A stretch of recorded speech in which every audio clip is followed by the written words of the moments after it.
All over the world, government regulations now forbid scientists from adding DNA to human germ cells. Support for these prohibitions comes from a variety of constituencies. Religious groups, who believe that to tamper with the human germline is in effect to play God, account for much of the strong knee-jerk opposition among the general public.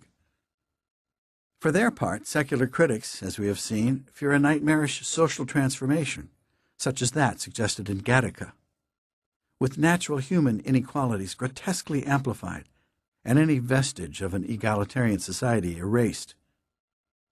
But though this premise makes for a good script, to me it seems no less fanciful than the notion that genetics will pave the way to utopia.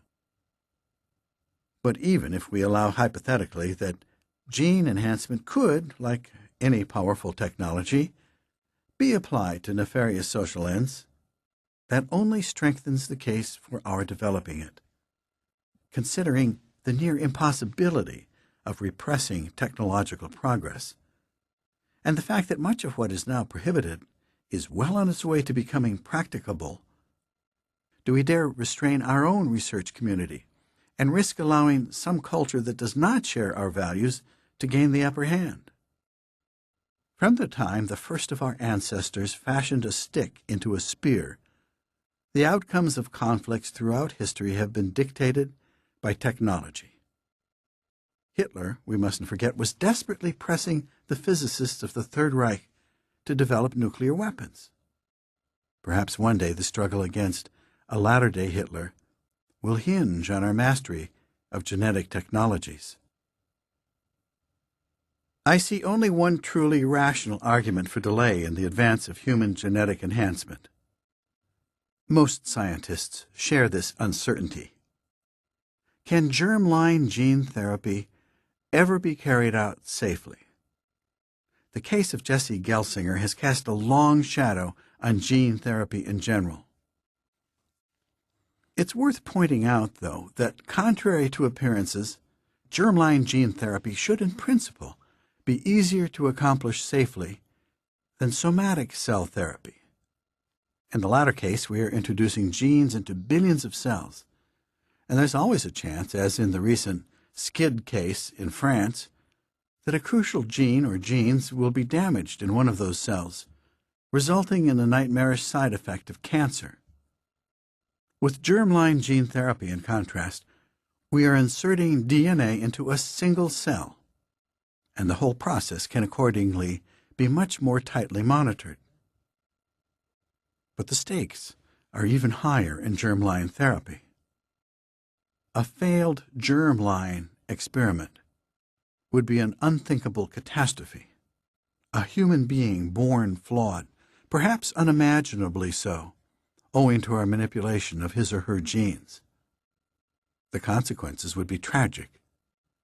Not only would the affected family suffer, but all of humankind would lose because science would be set back.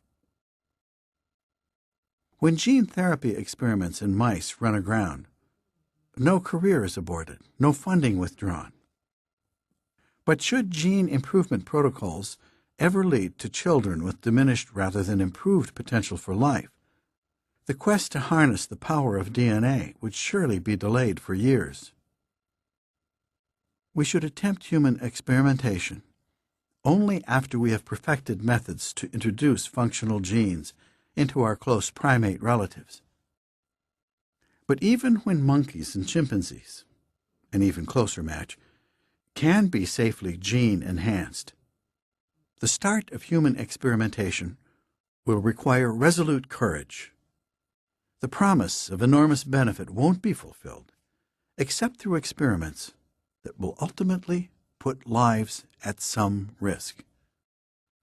As it is, conventional medical procedures, especially new ones, require similar courage.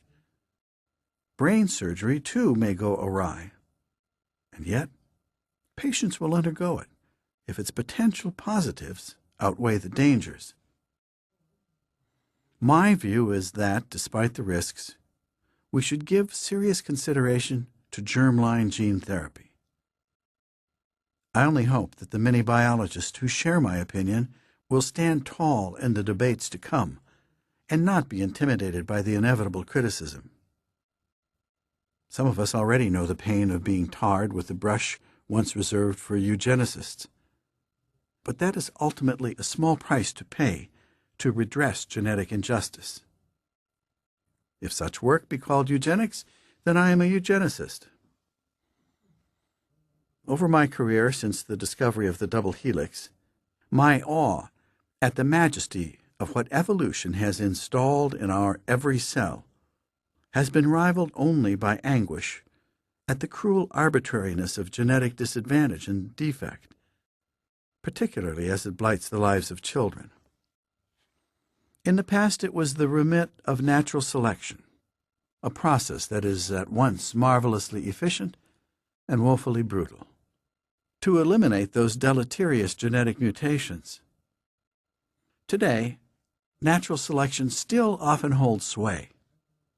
A child born with Tay-Sachs who dies within a few years is, from a dispassionate biological perspective, a victim of selection against the Tay-Sachs mutation. But now, having identified many of those mutations that have caused so much misery over the years, it is in our power to sidestep natural selection. Surely, given some form of preemptive diagnosis, anyone would think twice before choosing to bring a child with Tay-Sachs into the world. The baby faces the prospect of 3 or 4 long years of suffering before death comes as a merciful release. And so if there is a paramount ethical issue attending the vast new genetic knowledge created by the Human Genome Project, in my view, it is the slow pace at which what we now know is being deployed to diminish human suffering. Leaving aside the uncertainties of gene therapy, I find the lag in embracing even the most unambiguous benefits to be utterly unconscionable. That, in our medically advanced society, almost no women are screened for the Fragile X mutation a full decade after its discovery can attest only to ignorance or intransigence. Any woman reading these words should realize that one of the important things she can do as a potential or actual parent is to gather information on the genetic dangers facing her unborn children. By looking for deleterious genes in her family line and in her partners, or directly in the embryo of a child she has conceived. And let no one suggest that a woman is not entitled to this knowledge. Access to it is her right, as it is her right to act upon it. She is the one who will bear the immediate consequences. 2 years ago, my views on this subject received a very cold reception in Germany. The publication of my essay, Ethical Implications of the Human Genome Project, in the highly respected newspaper Frankfurter Allgemeine Zeitung, FAZ, provoked a storm of criticism. Perhaps this was the editor's intent. Without my knowledge, let alone consent, the paper had given my essay a new title, devised by the translator as The Ethic of the Genome: Why We Should Not Leave the Future of the Human Race to God.